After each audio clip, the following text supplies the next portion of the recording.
The old bicycle creaked with every push of the pedal. Raj wiped the sweat from his forehead as he rode through the narrow dirt roads of his village. The afternoon sun was beating down hard and his shirt was already soaked through.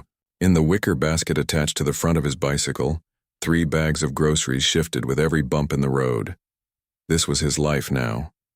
Every single day, wake up at 5 in the morning, help his mother prepare breakfast, then rush to the grocery store where he worked as a delivery boy. From morning until evening, he would cycle from house to house, delivering vegetables, rice, flour, and whatever else people needed. His legs ached constantly, but he never complained. How could he? His family needed every rupee he earned. Raj was 17 years old, but sometimes he felt much older. 3 years ago, his father had died in a farming accident, and overnight everything changed. His mother tried her best, taking on washing and cleaning jobs at nearby houses, but it was never enough. They had 2 younger sisters to feed and send to school. Priya was 14 and dreamed of becoming a teacher.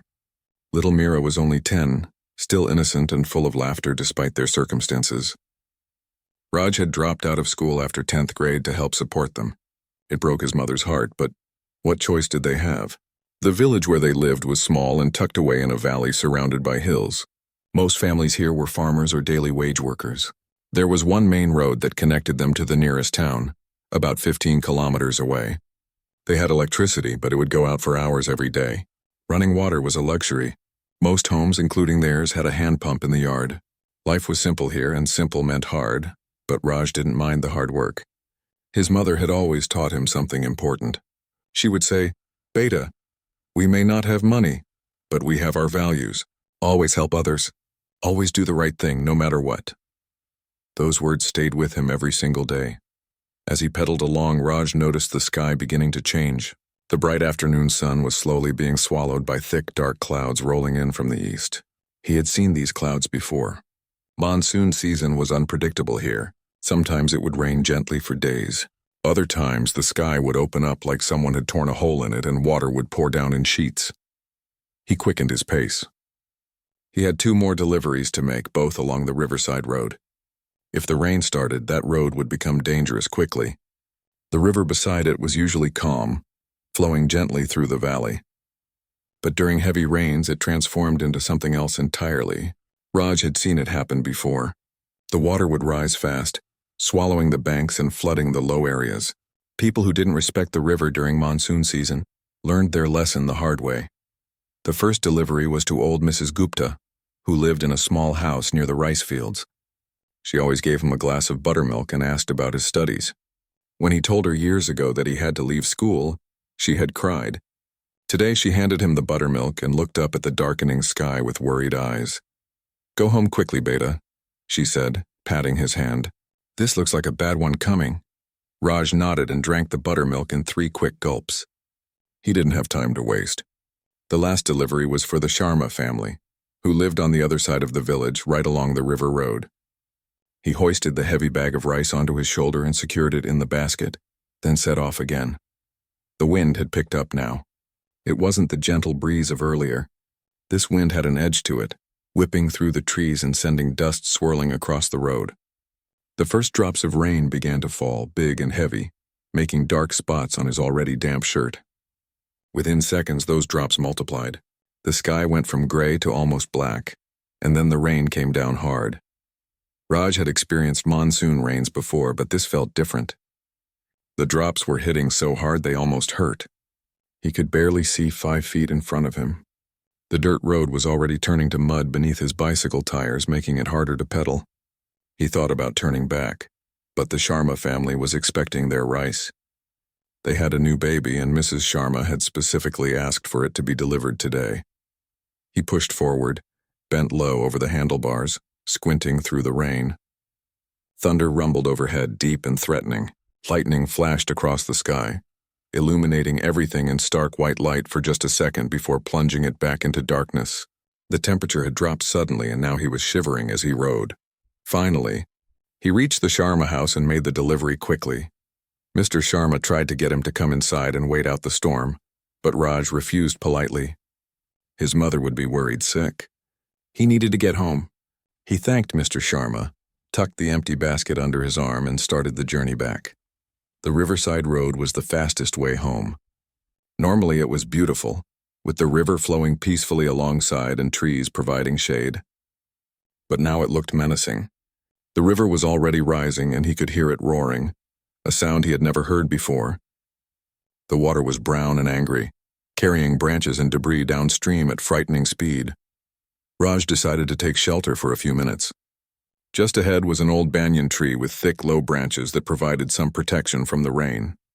He leaned his bicycle against the trunk and stood beneath the canopy, catching his breath.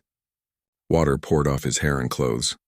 He would be in trouble when he got home for sure. His mother would make him change immediately and force him to drink hot ginger tea whether he wanted it or not. That's when he heard it. Above the sound of the rain hammering on the leaves, above the thunder and the roaring river, he heard something else. A voice, someone was screaming. Raj's body went still. He strained his ears, trying to make sure he wasn't imagining it. There it was again. A woman's voice, high and desperate, coming from the direction of the river. His heart began to pound. Nobody should be near the river right now. It was too dangerous. He stepped out from under the tree, leaving his bicycle behind. The rain hit him full force, but he didn't care anymore. He ran toward the sound, his worn sandals slipping in the mud. As he got closer to the riverbank, he could see what was happening, and his blood ran cold. There was a car in the water. Not just any car, but a fancy one. The kind he had only seen a few times when rich people from the city passed through. It was a sleek black vehicle, and it was tilted at an angle, half submerged in the rising floodwater. The current was pushing against it, and Raj could see it shifting, being slowly dragged toward deeper water. On top of the car, clinging to the roof with both hands, was a woman. She was screaming for help, her voice raw with terror. Even from where he stood, Raj could see that she was wearing expensive clothes, now completely soaked and plastered to her body. Her hair was wild around her face. She kept looking around desperately, hoping anyone would come to save her. Raj looked around too. The road was completely empty. Everyone had gone to higher ground or was sheltering in their homes. The storm had driven everyone away. There were no other vehicles, no other people. Just him and this woman who was about to be swept away by the flood. His mind raced. What could he do? He was just a skinny 17-year-old boy. He wasn't a strong swimmer. The current was incredibly powerful. If he went in there, he might die too. His mother's face flashed in his mind. His sisters. If something happened to him, what would they do? They depended on him. But then he looked at the woman again. She was human, just like him. Just like his mother. Just like his sisters. If they were in that car, wouldn't he want someone to help them? His mother's words came back to him. Always help others. Always do the right thing, no matter what. Raj made his decision. He kicked off his sandals and ran along the bank, looking for anything that could help. His eyes landed on a small fishing dock about 20 meters away. Some villagers kept their nets and equipment there. He sprinted toward it, his feet barely feeling the stones and thorns cutting into them. In the storage box under the dock, he found exactly what he needed. A thick rope, the kind fishermen used to secure their boats. His hands shook as he grabbed the rope. It was heavy and rough, but it was strong. He ran back to the spot closest to the car, his mind working frantically. He wrapped one end of the rope around the trunk of a sturdy tree, testing it to make sure it would hold. Then he tied the other end around his own waist, pulling the knot tight. His fingers fumbled with the wet rope, but finally he got it secure. "Hold on," he shouted to the woman, though he doubted she could hear him over the storm. "I'm coming!" He didn't give himself time to think about what could go wrong. If he thought about it, he might not do it. He stepped into the water, and immediately the current grabbed at his legs, trying to pull him downstream. The water was freezing cold and moving so fast it felt like a living thing trying to drag him under.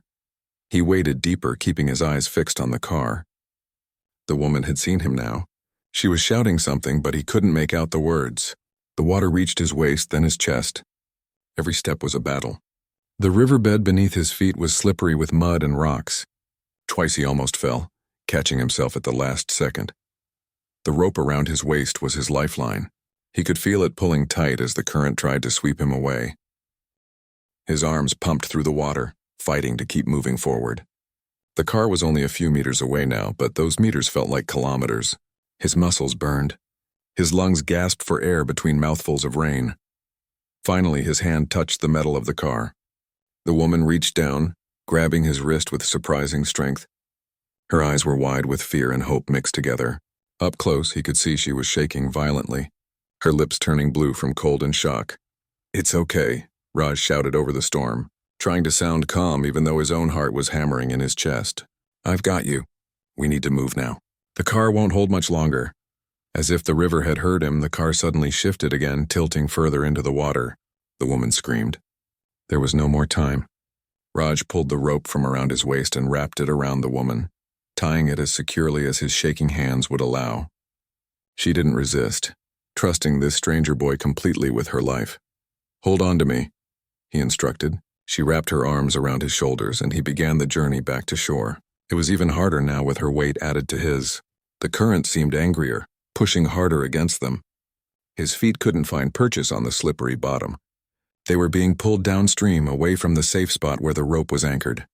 The rope went taut, stopping their drift but jerking them hard. Pain shot through Raj's ribs where the rope dug in. He gritted his teeth and kept moving hand over hand along the rope, pulling them both toward the shore. His arms felt like they were on fire. His vision was starting to blur, but he couldn't stop, not now, not when they were so close. His foot hit something solid, a rock. He used it to push off, gaining a few precious inches toward the bank. Then another step, and another. The water was getting shallower now. It was down to his chest, then his waist. The woman was crying, her tears mixing with the rain on her face. With one final surge of strength he didn't know he had, Raj pulled them both onto the muddy bank. They collapsed together, gasping and coughing, too exhausted to move. Behind them there was a loud groaning sound. They turned just in time to see the car being ripped away by the current, disappearing downstream into the brown, churning water. They had made it. Barely. But they had made it. Raj lay on his back in the mud, staring up at the dark sky as rain continued to pour down on his face. Every part of his body hurt, but he was alive, and so was she. That was all that mattered. For a long moment, neither of them moved. They just lay there on the muddy riverbank, chests heaving, trying to process what had just happened. The rain was still coming down hard, but it didn't matter anymore. They were alive. That was the only thing that mattered. Raj was the first to sit up.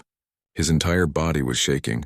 Whether from cold exhaustion or the adrenaline wearing off, he couldn't tell. Probably all three. He looked over at the woman beside him. She was sitting up too now, staring at the raging river where her car had disappeared just moments ago. Her hands were still trembling. "Are you hurt?" Raj asked, his voice hoarse. He had to speak loudly to be heard over the storm. She turned to look at him, and for the first time their eyes really met. She shook her head slowly. "No, I don't think so. Just scratches." Her voice was educated, the kind of accent people had when they went to expensive schools in big cities. Even soaking wet and covered in mud, there was something refined about her. "We need to get away from the river," Raj said, struggling to his feet. His legs felt like rubber. "It's still rising." "Can you walk?" She nodded and tried to stand, but her legs gave out immediately. She would have fallen face first into the mud if Raj hadn't caught her. She was heavier than he expected. Or maybe he was just weaker than he thought. Either way, he managed to steady her. "Sorry," she whispered. "I can't feel my legs properly. Everything is numb." "It's okay," Raj said. "Put your arm around my shoulder. We'll go slowly." Together, they stumbled away from the riverbank toward higher ground. Every step was an effort. Raj's feet were cut and bleeding from running barefoot over rocks and thorns. The woman's expensive shoes were gone, lost somewhere in the river. Her bare feet were in no better condition than his. By the time they reached the banyan tree where Raj had left his bicycle, both of them were close to collapsing again. The tree provided some shelter from the rain, and they sank down against its massive trunk, grateful for even this small relief. Now that the immediate danger had passed, Raj could see the woman more clearly. She was probably in her early 30s with strong features and sharp, intelligent eyes. Her clothes, though ruined now, had obviously been expensive. Her fingers had rings on them, real gold from the look of it. Around her neck was a delicate chain with a pendant, also gold. This was not a village woman.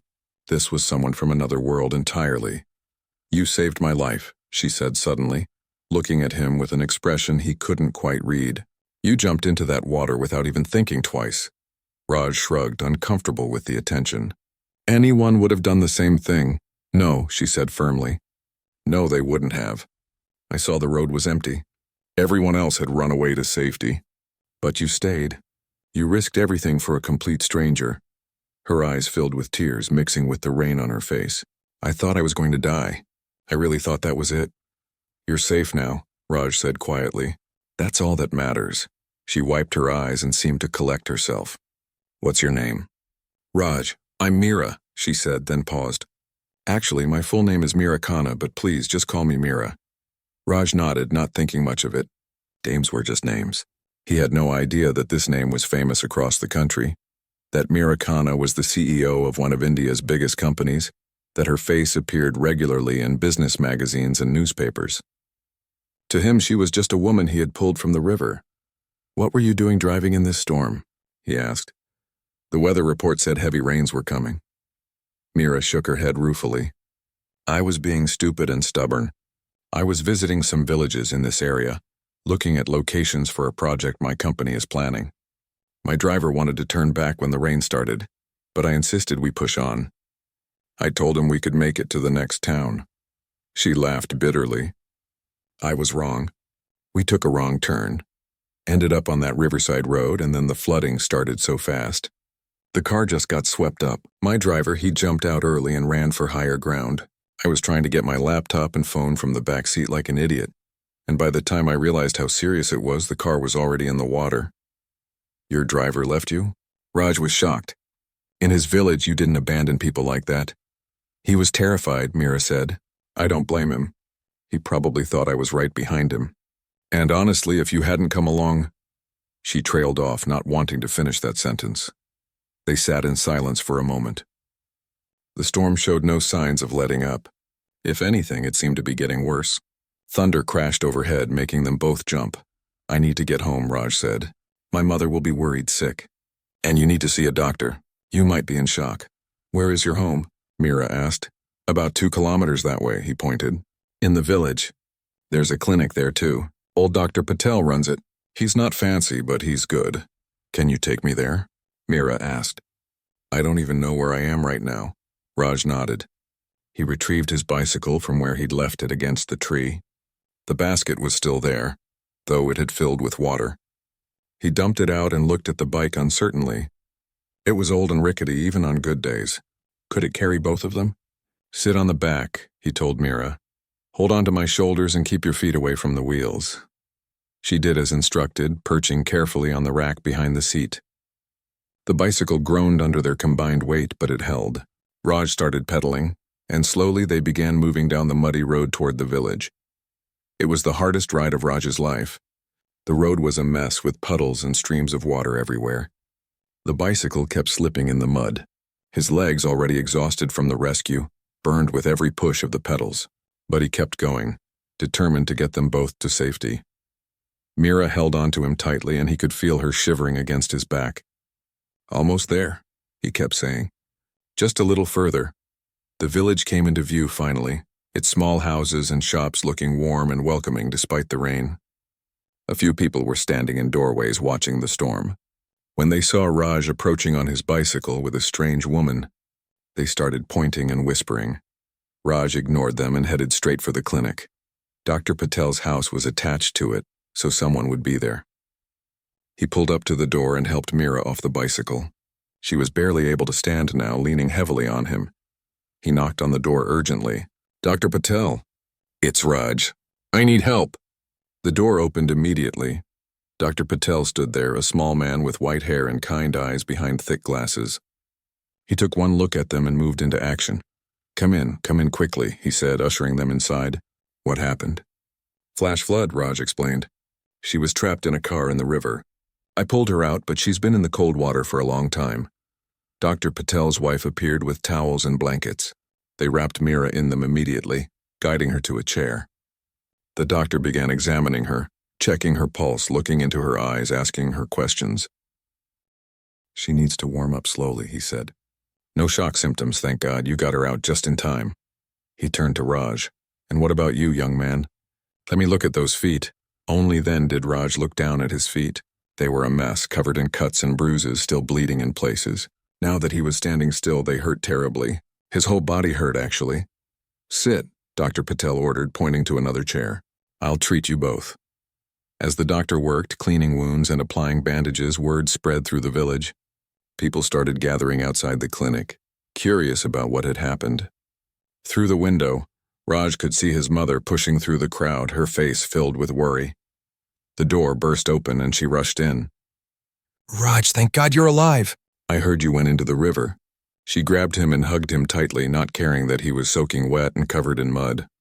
I'm okay, Ma, Raj said, hugging her back. I'm okay. His mother pulled back and looked at Meera, then at Dr. Patel. What happened? Tell me everything. As Raj explained the story, his mother's face went through a range of emotions: fear, pride, worry, and finally relief.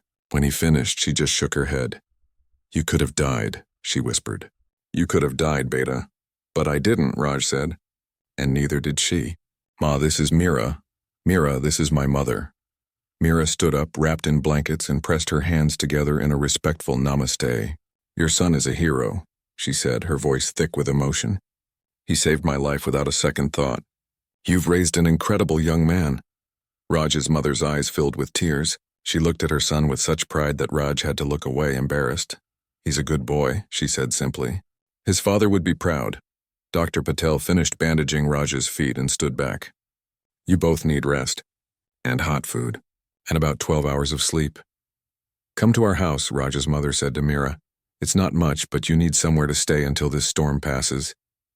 Meera looked surprised. I couldn't impose. You've already done so much. Nonsense, Raj's mother said firmly. You're not imposing. You're a guest. Now come, before you catch pneumonia. And so, with Raj limping on his bandaged feet and Meera wrapped in borrowed blankets, they made their way through the rain to Raj's small house. Neither of them knew it yet, but this was just the beginning of a story that would change both their lives forever. The rain continued through the night, drumming steadily on the tin roof of Raj's small house. Inside, the single room that served as both kitchen and living space was warm with the glow of a kerosene lamp. The electricity had gone out hours ago, as it always did during storms. Raj sat in the corner, watching as his mother fussed over Meera. She had given their guest dry clothes, simple cotton salwar kameez that belonged to her, and had made her sit near the small clay stove where chai was brewing. His younger sisters, Priya and little Meera, sat wide-eyed, staring at the stranger in their home. Drink this, his mother said, handing Meera a steel cup filled with hot ginger tea. It will warm you from inside. Meera wrapped her hands around the cup gratefully. Thank you. You're very kind. She took a sip and closed her eyes. This is delicious. It's just chai, Raj's mother said, but she looked pleased. Nothing special. Sometimes the simplest things are the most special, Meera said softly. Little Meera, the 10-year-old, couldn't contain her curiosity any longer. Are you a movie star? She blurted out. Meera, don't be rude, Priya hissed, elbowing her sister, but Meera laughed, a real laugh that seemed to surprise even herself. No, sweetheart. I'm not a movie star. I'm just a regular person who was very lucky today. Lucky that Baya saved you, little Meera said matter-of-factly. He's very brave. Papa would be proud. The room went quiet for a moment. Raj's mother busied herself with the stove, but he could see her wiping her eyes. It had been 3 years, but talking about his father still hurt. Meera looked at Raj with new understanding in her eyes. Your father? He died 3 years ago, Raj said simply. Farming accident. I'm sorry, Meera said, and something in her tone made it clear she truly meant it. That must have been very hard. We manage, Raj's mother said, her voice steady now. We have each other. That's what matters. They ate dinner together, simple roti and dal that Raj's mother had prepared. Meera ate like she hadn't had a meal in days, complimenting everything. Watching her, Raj couldn't shake the feeling that something didn't quite add up. The way she carried herself, the quality of the jewelry she wore even though everything else was gone, the educated way she spoke. She wasn't just any traveler passing through. After dinner, Raj's mother prepared a sleeping area for Meera. They only had 2 rooms, one where everyone slept and a small storage room. His mother insisted Meera take their sleeping room while the family would manage in the main room. Please, I can't take your beds, Meera protested. You're a guest, Raj's mother said firmly. In our home, guests are like God. You will sleep properly tonight. Meera looked like she wanted to argue more, but the exhaustion was clearly overwhelming her. She thanked them again and retreated to the room, closing the door softly behind her. Once she was gone, Priya turned to Raj. Paya, who is she really? She's not telling us something. What do you mean?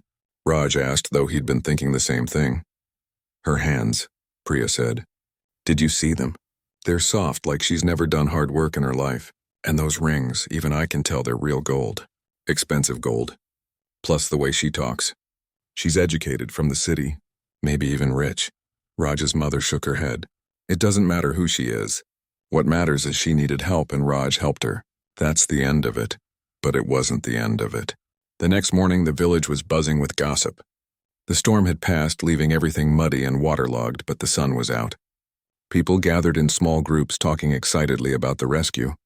Some boys from the village had gone down to the river at first light and found debris from Mira's car washed up on the bank. They brought pieces back, including a waterlogged leather bag. Raj was in the yard helping his mother hang wet clothes to dry when a group of men from the village approached their house. Among them was the village head, a respected elder named Sharmaji. Raj beta, Sharmaji called out. We need to talk to you. Raj walked over, curious. What is it? The woman you saved, Sharmaji said. Some of the boys found things from her car. There was identification, papers. He paused, looking at Raj strangely. Do you know who she is? She said her name is Mira Khanna, Raj replied. The men exchanged glances.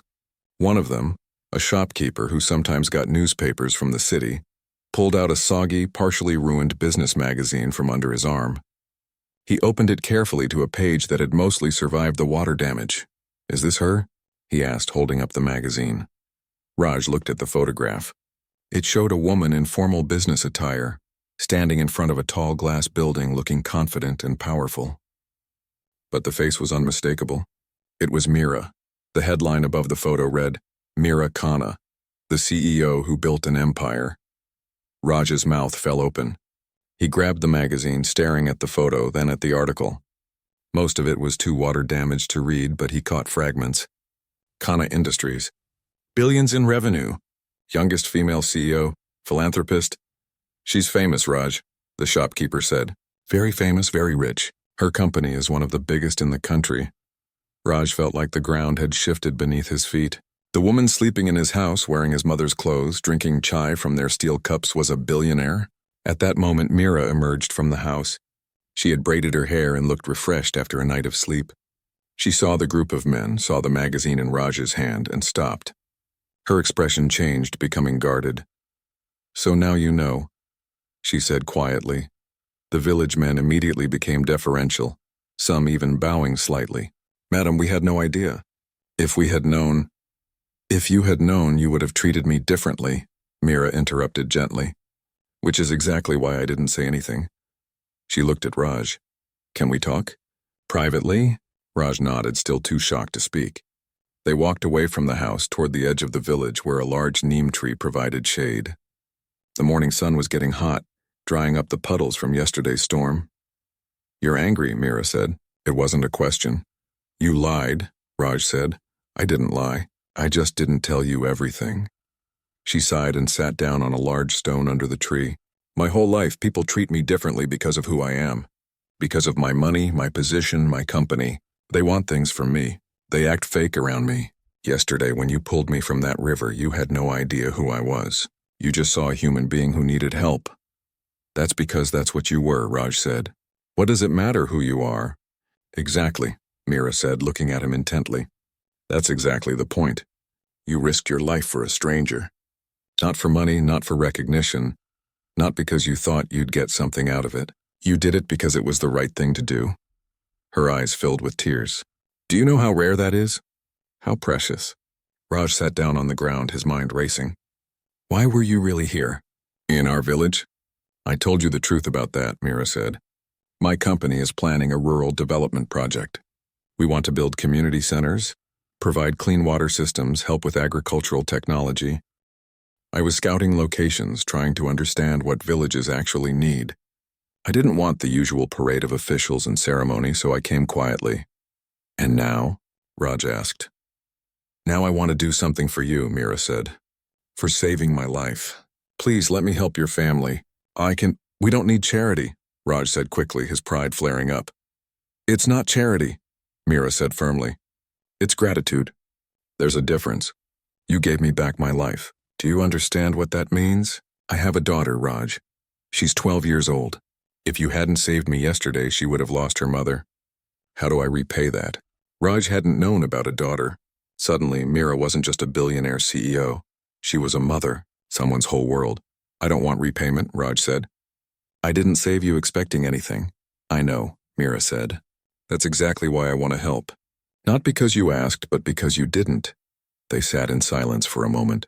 A group of children ran past, laughing and playing in the puddles.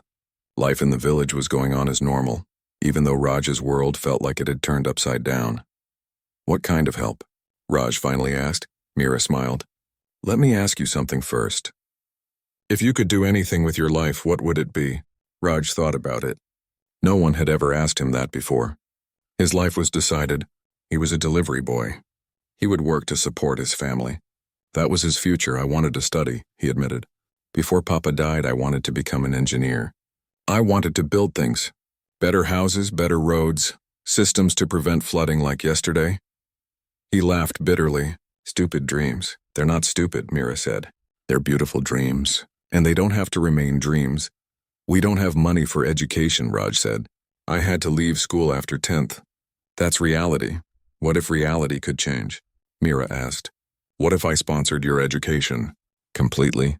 All the way through university. Engineering degree, everything. Raj stared at her. That's too much. I can't accept that. Why not? Because I'd be taking advantage of you. You can't take advantage of someone who's offering willingly, Mira countered. Listen to me, Raj. Yesterday you didn't think twice about jumping into that river. You didn't calculate the risk versus reward.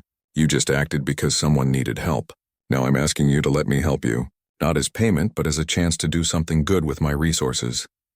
My family needs me, Raj said. The money I earn, I'll provide for your family, Mira said.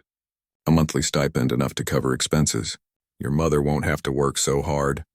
Your sisters can focus on their studies, and you can pursue your education without guilt. It sounded too good to be true. Raj had learned that things that sounded too good to be true usually were. There's a catch, isn't there? He asked. Only one, Mira said. When you finish your education, when you become that engineer you want to be, I want you to promise me something. Come back. Use your knowledge to help places like this village. Help rural areas. Make sure other villages don't suffer from floods and lack of infrastructure. Can you promise me that? Raj looked at her. This woman who could have died yesterday. This mother who wanted to go back to her daughter. This billionaire who was offering him a chance at a completely different life. I promise, he said. Mira smiled. A genuine, warm smile. Then we have a deal. They shook hands under the neem tree, while the village went about its day around them, having no idea that this moment would change everything. 3 days had passed since the rescue. The village was still talking about it, but now with even more excitement. Word had spread that Mira Khanna, the famous billionaire, was staying at Raj's humble home. Some people thought it was a made-up story until a convoy of 3 black SUVs rolled into the village on the 3rd morning. Raj was helping his mother in the yard when he heard the commotion. Vehicles like these never came to their village. Children ran alongside them, shouting and pointing. The cars stopped in front of their house and several people in formal clothes stepped out. But the person who caught everyone's attention was a young girl who jumped out of the middle car and looked around frantically. Ma, she called out. Ma, where are you? Mira came running out of the house, her face lighting up with pure joy. Anaya! The girl ran into her mother's arms and they held each other tight. Raj watched as Mira buried her face in her daughter's hair, her shoulders shaking. The girl Anaya was crying too. They stood there for a long moment, just holding each other, while the village watched in respectful silence. Finally, they pulled apart. Anaya looked up at her mother, touching her face as if to make sure she was real. They told me you were okay, but I had to see you. I had to make sure. I'm okay, Beta, Mira said, wiping her daughter's tears. I'm perfectly fine, thanks to someone very brave. Anaya turned and saw Raj standing awkwardly by the house. Mira beckoned him over. Anaya, this is Raj. He's the one who saved my life. The girl looked at Raj with wide eyes, then suddenly rushed forward and hugged him. Raj froze, completely unprepared. He didn't know what to do with his hands. Thank you, Anaya whispered. Thank you for saving my ma. She's all I have. Raj gently patted her shoulder, feeling tears prick his own eyes. She's safe. That's what matters. One of the formal-looking men approached. He was tall, wearing an expensive suit despite the village heat. Mrs. Khanna, we need to get you back to the city. The board meeting has been postponed twice. The media is asking questions about your whereabouts. Let them wait, Vikram, Meera said. I have more important things to handle first. She turned to Raj's mother, who had come out of the house looking overwhelmed by all the fancy cars and people. These are my colleagues from the company. Don't worry, they're harmless. Raj's mother managed a nervous smile. Little Meera and Priya were peeking from behind the door, amazed by everything happening. Raj, Meera said, I'd like you and your family to come with me to the city. We need to discuss the arrangements properly. Your education, your family's needs, everything. It's better to do this formally with proper documentation. Raj looked at his mother, who looked terrified at the thought of going to the big city. I don't know. Ma has never left the village. My sisters have school. It's just for a few days, Meera assured. We'll make sure you're all comfortable, please. I want to do this right. After some discussion and reassurance from Meera, Raj's mother reluctantly agreed. Within an hour, they had packed a small bag with their best clothes and were sitting in one of the SUVs. Little Meera was bouncing with excitement, her nose pressed against the window. Priya tried to act calm, but her eyes were wide with wonder. The drive to the city took 3 hours. Raj had only been to the city once before, years ago, with his father. But he'd never seen anything like where Meera took them. They pulled up to a massive building, all glass and steel, reaching into the sky. The sign read Khanna Towers. This is your office? Raj asked, craning his neck to see the top. Office, and I have an apartment on the top floor, Meera said. Come on. They rode an elevator that made Raj's stomach flip. Little Meera squealed with delight. When the doors opened, they stepped into an apartment that was bigger than 5 houses in their village combined. Floor-to-ceiling windows showed the entire city spread out below them. The furniture looked like it belonged in a palace. Raj's mother stood frozen at the entrance, afraid to step on the spotless marble floor with her simple sandals. Meera ji, this is too much. We don't belong here. Of course you belong here, Meera said warmly. You're my guests, my friends. Please come in. Make yourselves comfortable. Over the next 2 days, Raj felt like he was living in a dream. Meera's team worked out all the details. They enrolled Raj in one of the best coaching institutes in the city to prepare for engineering entrance exams. They arranged for monthly funds to be transferred to his mother's new bank account. They even set up educational trusts for Priya and little Meera. But there was something else that Meera wanted to discuss. On the second evening after dinner, she asked Raj to join her on the apartment's terrace. The city lights twinkled below them like earthbound stars. I have a proposal, Meera said. It's more than what we discussed before. Raj felt nervous. What kind of proposal? I want to hire your mother, Meera said. Not as charity. As a real job. My company is going ahead with the Rural Development Project. We're building a community center in your village and several others nearby. We need someone who understands village life. Someone the locals trust. Your mother would be perfect as the community coordinator. Raj's mouth fell open. My mother, but she's just... He stopped himself. Just what? Meera challenged gently. Just intelligent? Just hardworking? Just someone who raised 3 children alone after losing her husband? Just someone who taught her son to risk his life for strangers? Your mother has more real-world skills than half the people in my office. She's never had a formal job, Raj said. We'll train her. She'll have a proper salary, benefits, everything. And she'll be doing something important, helping her own community. Meera paused. I'm not doing this out of pity, Raj. I'm doing this because it's good business. Your mother knows what villages need better than any consultant I could hire.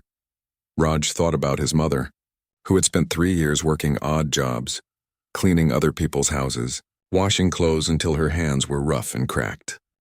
The idea of her having a real job with respect and dignity made his chest tight with emotion. Can I talk to her about it? He asked. Of course. And there's one more thing. Meera pulled out her phone and showed him some photographs. These are plans for the community center. It will have a library, computer lab, vocational training rooms, and a healthcare clinic. I want your input on the design. You said you wanted to be an engineer. Consider this your first project consultation. Raj looked at the plans, his mind racing. The library should face east, he said suddenly. Morning light is better for reading, and it will save electricity. And the computer lab needs better ventilation. It gets very hot in summer. Mira smiled. See, you're already thinking like an engineer. Send me your suggestions. All of them. I'm serious about this, Raj. This project matters to me now. It's not just business anymore. That night, Raj lay in the guest room of the apartment staring at the ceiling. The bed was so soft it felt like floating on a cloud. Through the window he could see the city lights.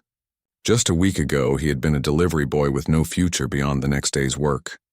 Now he was being offered an education. His family was being taken care of, and his mother might have a respectable job. It felt too good to be true. And yet it was real. He pinched himself to make sure he wasn't dreaming. It hurt, which meant this was actually happening. The next morning, Mira gathered the whole family in her office conference room. It was intimidating, with a long, polished table and leather chairs. Raj's mother clutched her purse nervously, but Mira made them feel at ease, explaining everything clearly. I want to be completely transparent, she said. This isn't charity. Raj saved my life, yes, but what I'm offering is an investment. An investment in good people in potential in the future. Raj will study hard and eventually work on rural development projects. Your mother will help our company understand and serve village communities better. Priya and little Mira will grow up with opportunities they might not have had otherwise. Everyone benefits. Raj's mother spoke up, her voice trembling slightly. Why us? There are many poor families. Many boys who need help. Because your son didn't hesitate, Mira said simply. When he saw someone in danger, he acted. That kind of character, that kind of heart can't be taught. It's rare and precious. I'm not just helping a poor family. I'm investing in someone who will make a difference in the world. I'm sure of it. Raj felt the weight of her words. She believed in him. This successful, powerful woman believed he could be something more than a delivery boy, and with that belief came responsibility.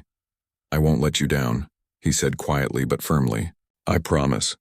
I know you won't, Mira said. She pushed a folder across the table. These are the contracts. Take them home. Read them carefully. Have someone you trust look at them. There's no pressure. If you decide this isn't right for you, we part as friends, no hard feelings. But Raj already knew what his answer would be. This wasn't just about him anymore. It was about his sisters having a chance at a better life. It was about his mother not having to break her back working odd jobs. It was about proving that where you started didn't determine where you ended up. We don't need time, Raj's mother said, surprising everyone. She looked at Mira with tears in her eyes. You've given my son his life back.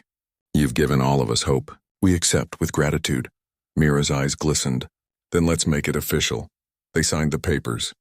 Raj's hand shook slightly as he wrote his name, but his signature was clear and strong. When it was done, Anaya, who had been watching from the corner, started clapping. Soon everyone in the room was clapping, and Raj felt his face heat up with embarrassment and pride. As they prepared to return to the village to pack properly and say goodbye to neighbors, Mira pulled Raj aside one last time. One more thing, she said. I want you to keep a journal. Write about your journey, the struggles, the victories, everything. Someday your story might inspire someone else the way you've inspired me. I'm not a writer, Raj protested. You don't have to be. Just be honest. That's all that matters, she smiled. You're starting a new chapter, Raj. Make it count. As the SUV pulled away from Kana Towers, heading back to the village, Raj looked out the window at the city passing by. Somewhere in this massive place, he would be living soon, studying, growing, becoming the person he was meant to be.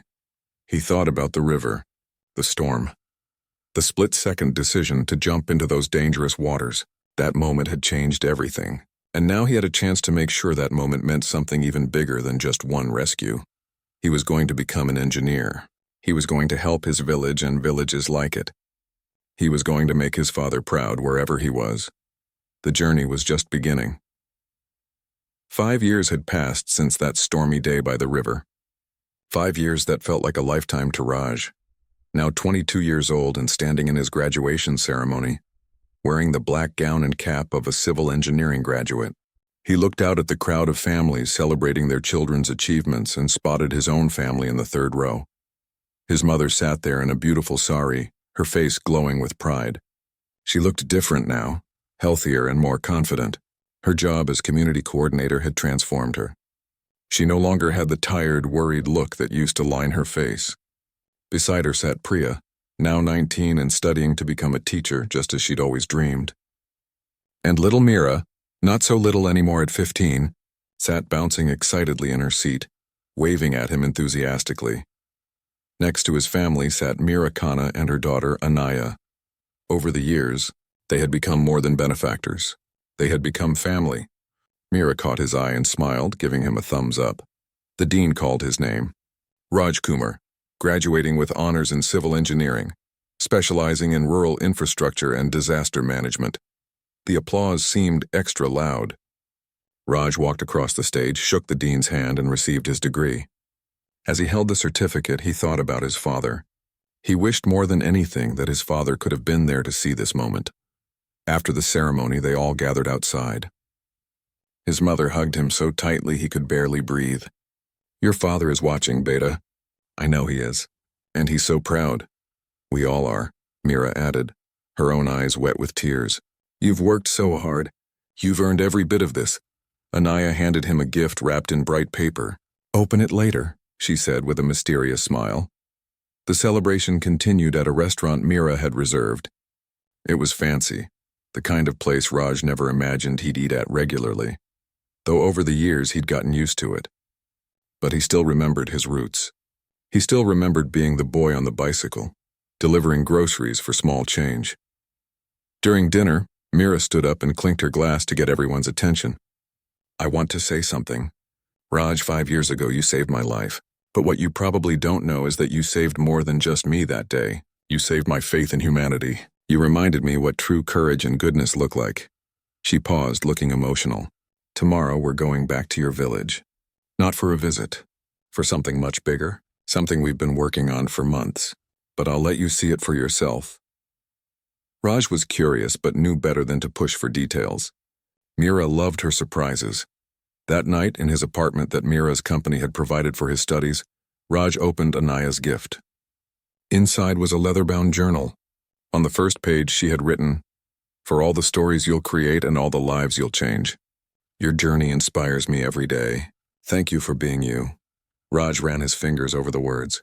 He thought about Mira's suggestion years ago to keep a journal. He had done it, writing about his struggles with advanced mathematics, his first time using computer software for design, the loneliness of being away from family, and the joy of discovering he was good at something that could help people. The next morning, a convoy of vehicles headed toward the village. But this time Raj wasn't the poor boy getting a ride. He was sitting in the front car, a qualified engineer heading home to give back. As they approached the village, Raj noticed something different. There was a new road, properly paved and smooth. His heart started beating faster. When they reached the village center, he saw it. Where there had once been empty land, now stood a beautiful building. It was modern but designed to fit the village aesthetic, with traditional elements mixed with practical modern architecture. A huge banner hung across the front. Village Community Development Center, inaugurated by Raj Kumar, civil engineer.